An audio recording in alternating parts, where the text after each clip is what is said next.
Bom, gente, eu quero fazer uma reflexão rápida com vocês sobre a escolha de Deus a respeito de pessoas. E Deus escolhe pessoas que certamente nós não teríamos coragem de escolher. Aliás, Deus escolhe pessoas cujas quais nós não gostaríamos nem de conviver com elas. O critério de Deus a escolher pessoas pode parecer esquisito demais, estranho demais para todos nós. Mas nós vamos olhar 4 textos e entendemos que cada pessoa carrega consigo um potencial, mesmo que esse potencial não consiga ser visto. E muitas vezes, ao ser visto, ele não é apreciado por pessoas. Muitas vezes esse potencial, quando está em alguém, na verdade outras pessoas até acreditam que ele está no lugar errado. Mas Deus não comete erros, ok? Nós temos e precisamos entender que quanto mais rápido descobrirmos esse potencial e colocarmos esse potencial em ação, vamos cumprir os critérios e a vontade de Deus. Então eu vou te mostrar 4 pessoas que provavelmente você jamais escolheria e não seria capaz de enxergar nelas o potencial que Deus viu. A primeira delas está em Marcos, capítulo 5, verso 2. Coloca para mim, por favor. Saindo ele do barco, lhe saiu logo ao seu encontro dos sepulcros um homem com espírito imundo. Feche os seus olhos. Senhor nosso Deus e Pai, em nome de Jesus, eis aqui a Tua palavra, desperta em nós o nosso chamado, a nossa missão, é o que nós te pedimos nesta noite. Toda distração caia por terra, em nome de Jesus. Você pode dizer amém?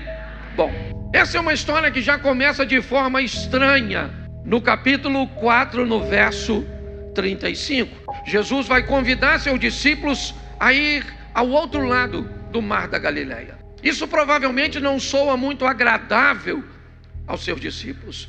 Por quê? Porque é a terra dos idólatras, é a terra dos gentios, é a terra das pessoas cujas quais não seguem os padrões morais das leis judaicas. Lá não tem o sacrifício, certo? A do cordeiro. Lá porcos servem para serem comidos, enquanto os judeus nem criavam, quanto mais comê-los. Mas Jesus chama esses indivíduos, seus discípulos, para irem do outro lado. E o que ele quer fazer do outro lado? O texto diz, nesse texto, que assim que ele chega do outro lado, está aí, saindo ele do barco, lhe saiu logo ao seu encontro dos sepulcros um homem com espírito imundo. Provavelmente este homem seria negligenciado por mim, que sou pastor, por você, que é crente, certo? E provavelmente até pelos discípulos. Não há nenhum interesse nesse homem. Por quê? Segundo a Bíblia, ele andava nu.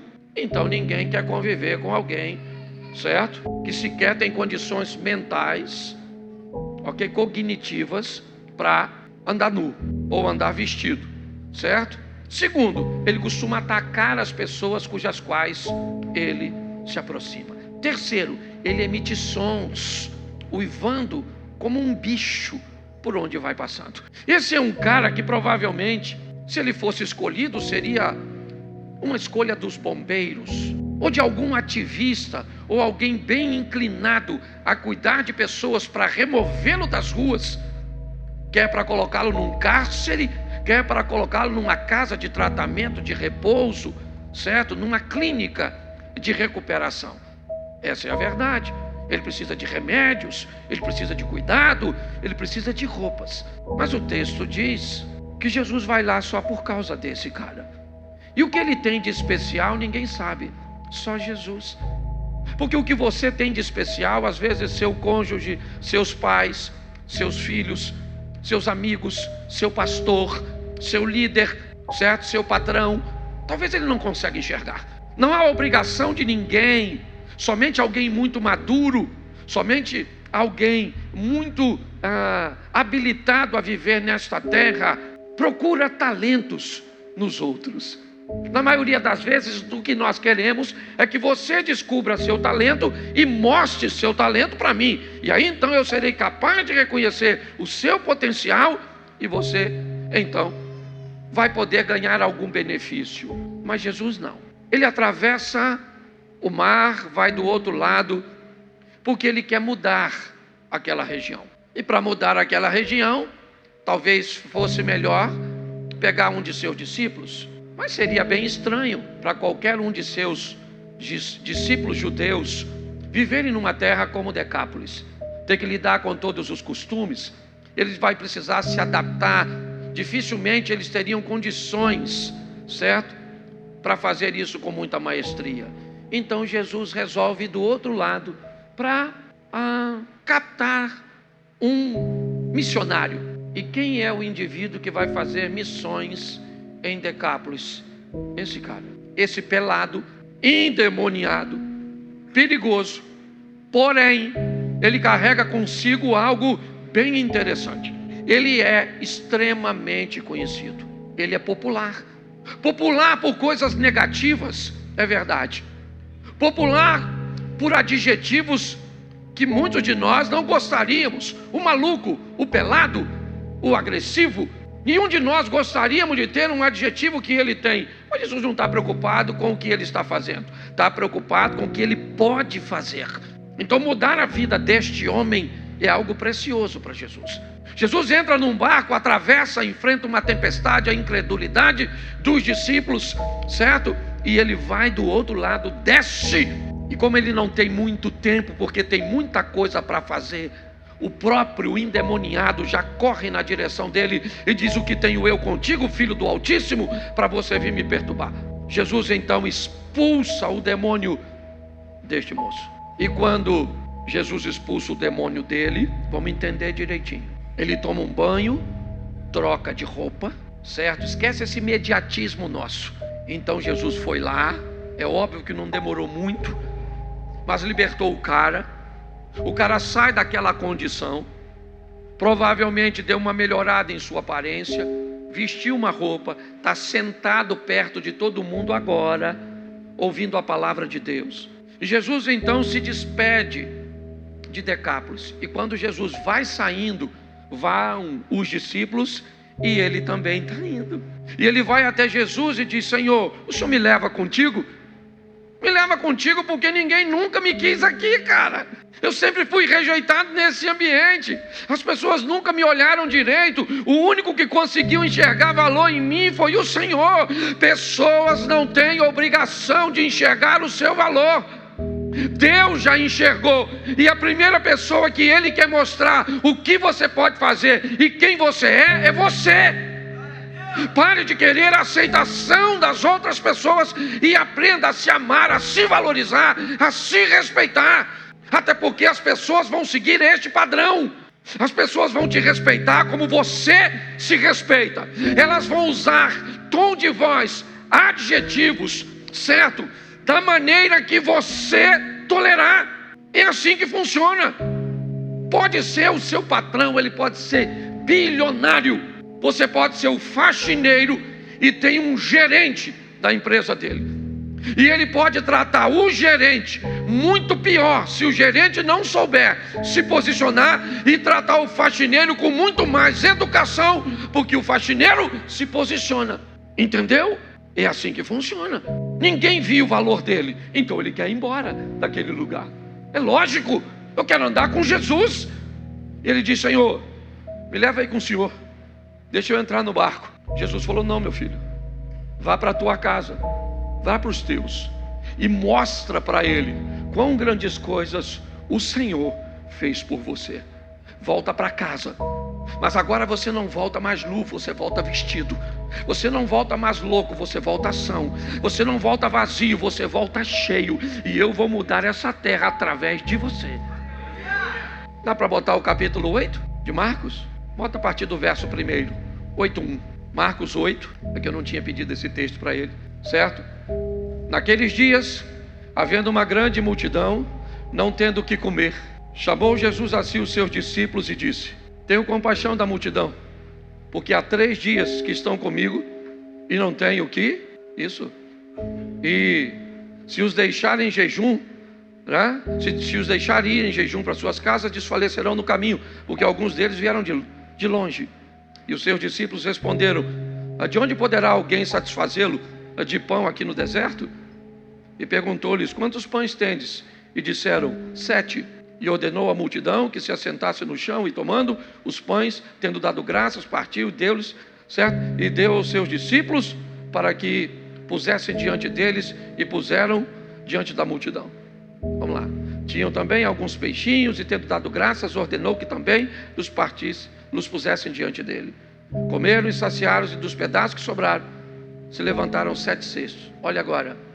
E comer, e os que comeram eram o quê? Quase o quê? Quase 4.000.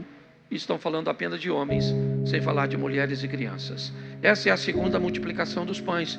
Não confunda com a primeira, certo? Com a musiquinha dos 5 pães e 2 peixinhos. Aqui são 7 pães e não tem o número dos peixes. Tá certo? Porque essa é a segunda multiplicação dos pães.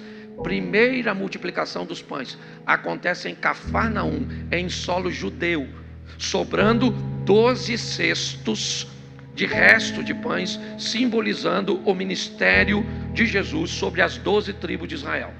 Segunda multiplicação dos pães é essa, de Marcos, onde o final do capítulo 7 narra o local que ela acontece. Jesus está caminhando, por termos de Tiro e de Sidom, entrando no território de Decápolis, por cima, pelo norte de Israel, certo? Em direção à Síria.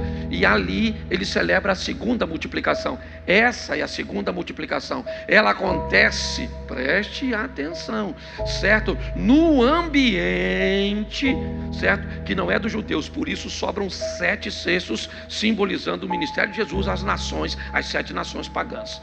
Pastor, o que o senhor está querendo dizer? O que eu estou querendo dizer é muito simples.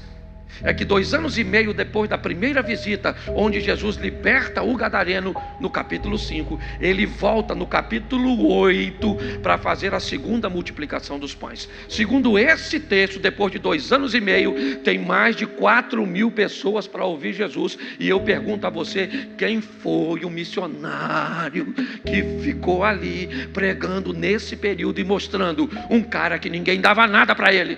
Porque Deus pode fazer através de nós grandes coisas que jamais poderíamos imaginar. Ninguém imaginaria que um cara nu, endemoniado, fedorento, perigoso, seria o maior evangelista daquela região. Posso escutar um amém? Então você fala para quem está do seu lado: se Deus fez isso com ele, imagina o que pode fazer com você. Para estender isso de uma forma mais ampla, vamos trocar de gênero, porque senão parece que homem é homem. Vamos para uma dona agora. João capítulo 4, verso 7. Veio uma mulher de Samaria tirar água e disse: Jesus, dá-me de beber. É a mesma situação. Jesus está indo da Judéia para a Galiléia, passa por Samaria e essa dona está lá.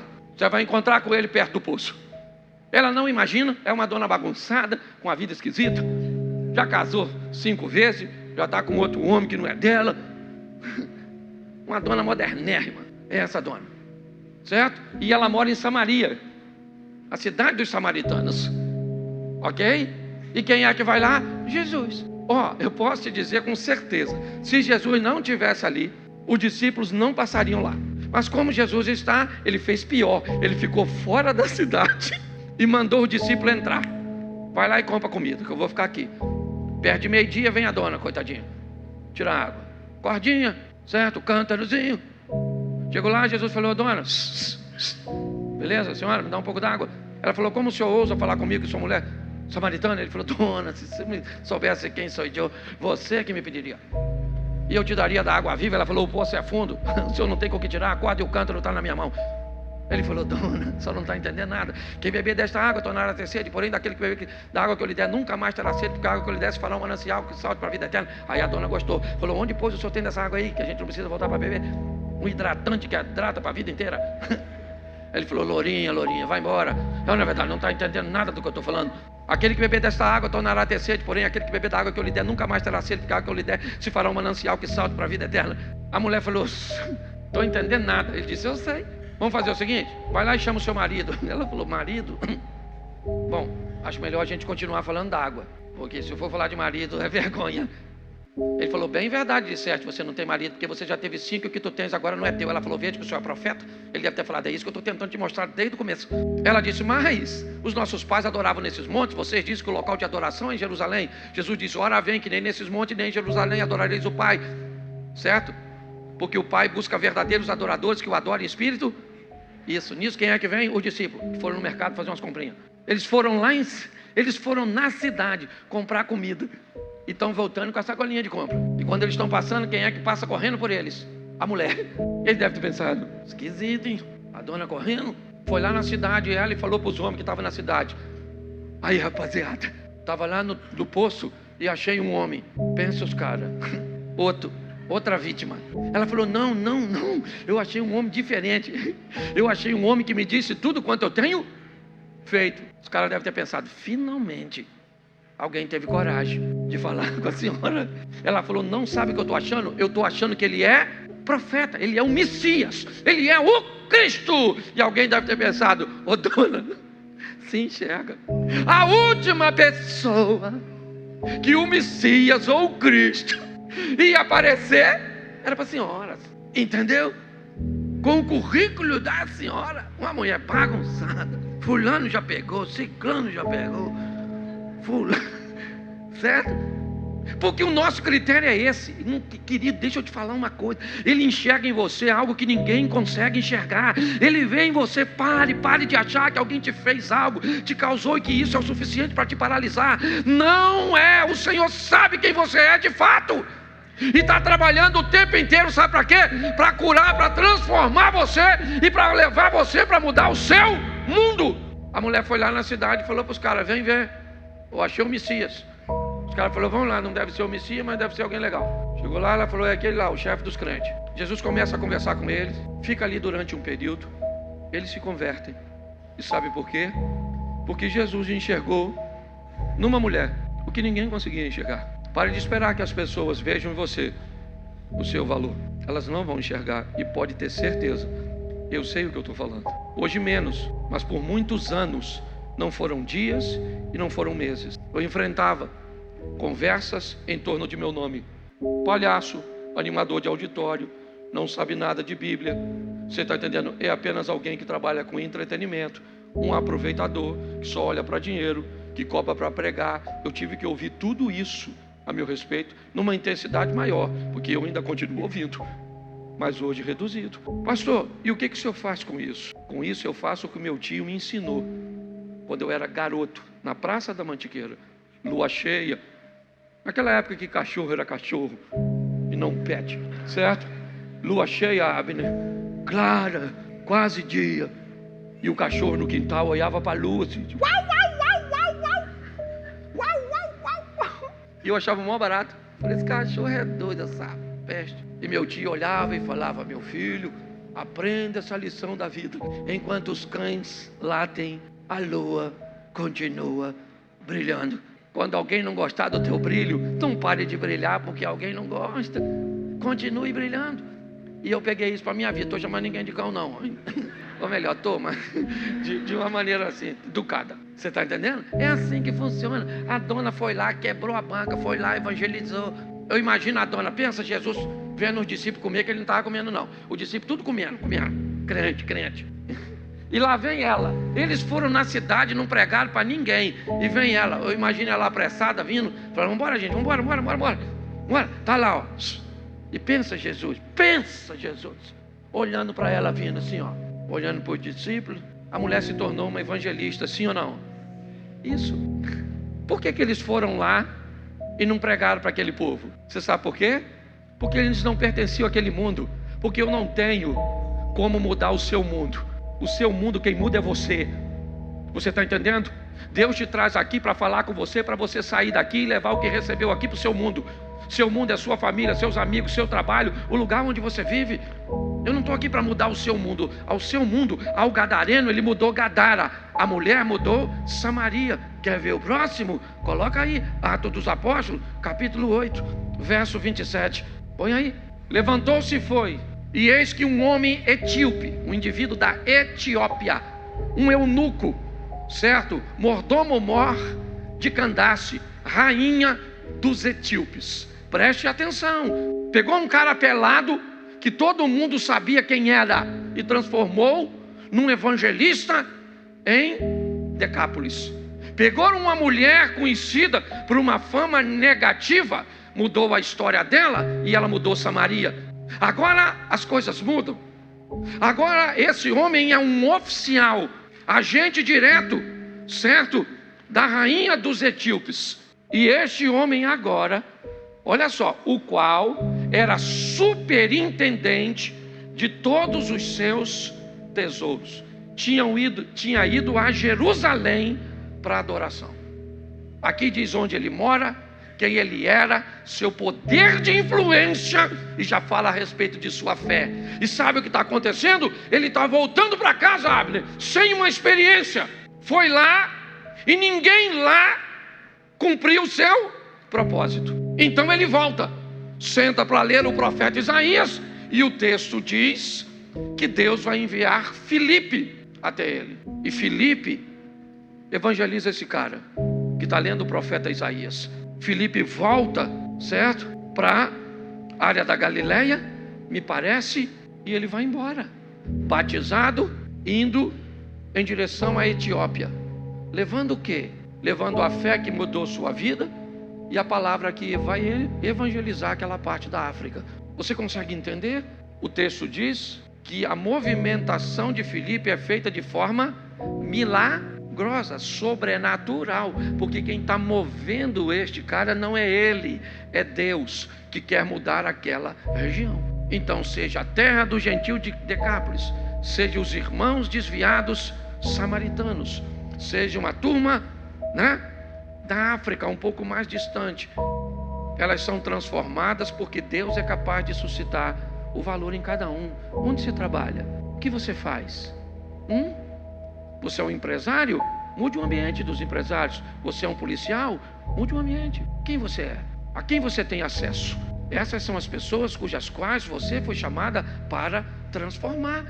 É assim.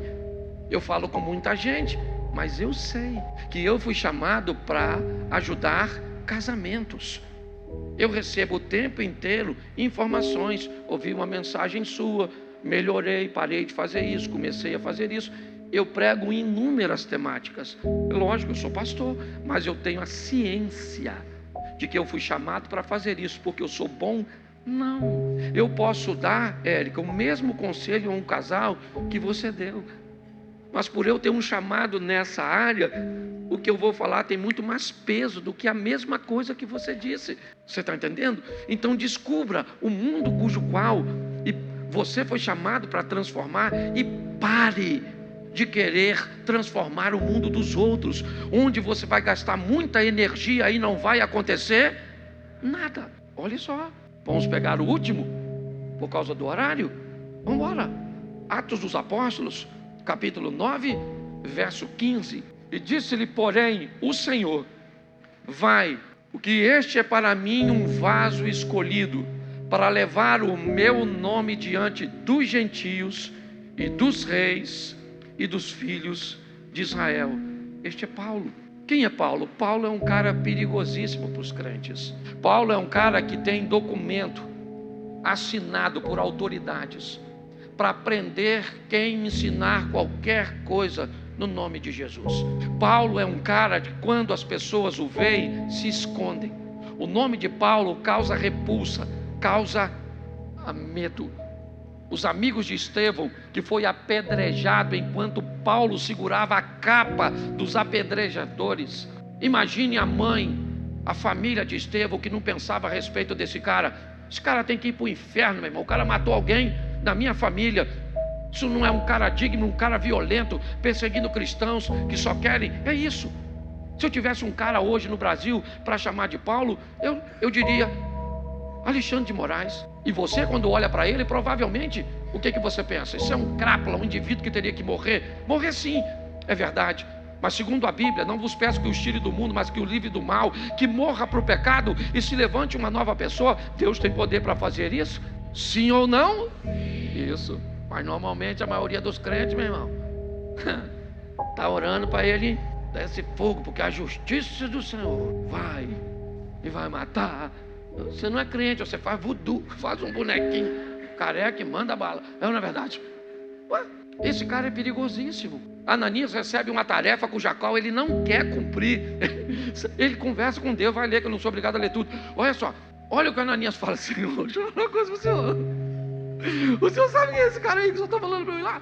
Esse cara é perigosíssimo. Esse cara não vale nada. Vocês falaram para o Senhor. Isso é um perseguidor.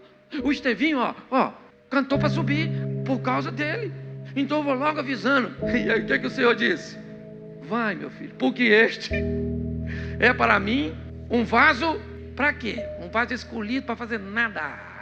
Porque tem uns membros que acham que Deus escolheu ele para nada. Fica sentado assim, uma hora Jesus volta. Vá para o inferno. Não é verdade? Para mim, ele é um cara escolhido para cumprir uma missão. Cada um de nós temos a nossa. Cada um de nós temos a nossa. E deixa eu falar uma coisa com você. Aí onde você está, numa praça de alimentação como aquela, recebendo alguém aqui, num estacionamento, numa sala de aula, você pode acessar um coração que um pregador nunca conseguiria acessar. Numa fila de ônibus, é ou não é verdade? Num ambiente fora da igreja, porque a sua missão é mudar seu mundo. É assim que funciona. Sabe aquilo que você consegue depois de uma jornada mensal de trabalho? O seu salário, ele vai todo para um lugar só? Não. Ele é distribuído. É assim que funciona. Você pega de um local, é verdade, mas aqui uma conta de luz, ali de telefone, ali você paga o colégio das crianças, aqui você faz isso, você faz as compras, é o combustível, é isso aí. O que você faz? Você entrega ao seu mundo, certo? É lá, você tem o pet que cuida do seu cachorro, então vai um dinheirinho pro cachorro. Aí você compra uma raçãozinha na loja de ração, vai um pouquinho para lá. E você compra onde? Você compra num ambiente que representa o seu mundo. Ele diz: olha, esse cara que vocês acham que deveria morrer, esse cara que realmente, eles não estão falando mentira não, eles estão falando verdade. Paulo era tudo isso que eles temiam, mas Deus enxergou nele e disse: olha, isso é o que esse cara faz sem mim, agora eu entrei nele. E agora você vai ver, ele é para mim um vaso escolhido para levar o meu, preste atenção, ele vai levar o meu nome, certo, aos gentios. Ele vai atravessar o Mediterrâneo, ele vai subir para ir à Europa. Sabe com quem ele vai falar? Ele vai falar com autoridades, com reis. Ele é um cara culto, preparado, letrado, poliglota. Você está entendendo? E ele é um cara que vai falar com os filhos de Israel. Esse cara é um cara que está habilitado, certo? É um dos primeiros indivíduos onde o leque abre. Enquanto a samaritana conversa com os samaritanos, enquanto os discípulos conversam com os judeus, enquanto o certo, lá endemoniado, conversa com os gentios de Decápolis. Quem é Paulo? Paulo conversa com qualquer um. Ele vai viajar, vai treinar pessoas, certo? E preste atenção, quando você vê Paulo escrevendo cartas à igreja de Colosso, à igreja da Galácia, à igreja de Filipos, certo? É sempre assim. O missionário vai à frente, observa o que está acontecendo, vê os problemas que a igreja está. Aqui nós temos problemas com liderança, aqui nós temos problemas com infidelidade econômica, aqui nós temos pessoas que estão elegendo homens como seus líderes. Um disse: sou de Paulo, outro de Apolo, certo? E então ele vem e escreve uma carta, ou seja, baseado nas informações cujas quais ele recebe de seus missionários enviados. Posteriormente ele então envia recomendações, ações, atitudes, e sempre posteriormente fazia uma visita com uma certa regularidade. O que ele está fazendo? Mudando seu mundo. Hoje eu vim aqui para dizer a você: você pertence ao mundo e você foi resgatado para uma missão. Como Paulo, é para mim um vaso escolhido para levar. Você veio aqui para quê? Para levar. Levar o que recebe aqui. Para onde? Para seu mundo. É Decápolis? É Samaria? É Etiópia?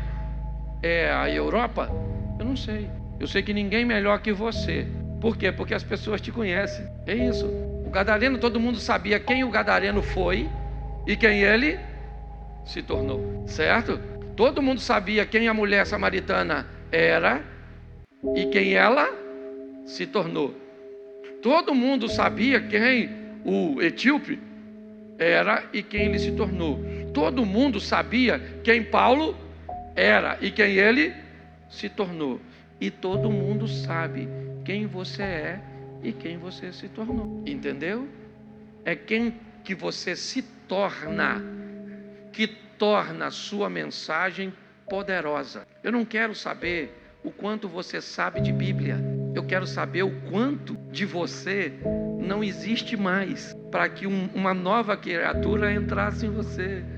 Você está entendendo? Eu não quero saber o quanto a sua vida melhorou economicamente, que você era pobre, enriqueceu porque aceitou Jesus. Eu não quero saber isso. Eu quero saber o quão de crente tem dentro de você. Eu quero saber o quão de novidade de vida. É isso que todo mundo está a fim de olhar. Até quem falar de forma errada, ruim, certo?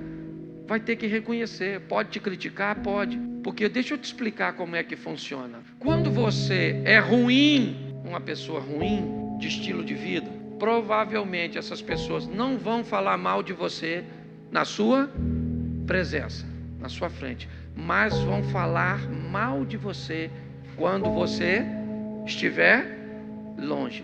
Quando você tem uma vida correta, quando você é um crente decente para seus pais, para seus filhos, para seus amigos, escute o que eu vou falar.